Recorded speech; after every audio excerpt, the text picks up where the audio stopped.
ఈ రోజుల్లో చాలా మంది దేవుని ప్రజలు, దేవుని పిల్లలు వారికి జీవితంలో ఎదురైన కొన్ని పరిస్థితులు లేదా శ్రమలు, కష్టాల వలయాల్లో చిక్కి, అయ్యో దేవుడు నాకెందుకు ఇలా జరిగిస్తున్నాడు, నాకే ఎందుకు ఈ బాధలు ఇలా వస్తున్నాయని తలడిల్లిపోతున్నారు.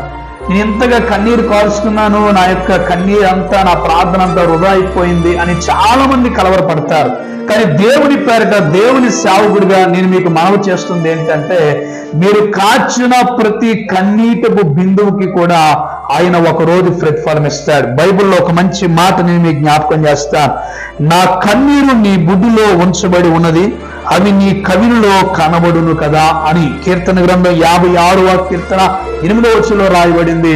బిడ్డలా, ఇప్పుడు నువ్వు ఎంత కన్నీరు కారుస్తున్నావో, ఇప్పుడు ఎంత శ్రమపరచబడుతున్నావో, ఆ కన్నీరు ఎక్కడ ఆయన వృధాపరచలేదు.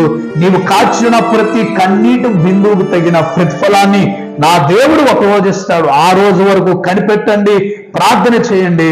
దేవుడు మిమ్మలను దీవించునుగాక. ఆమేన్.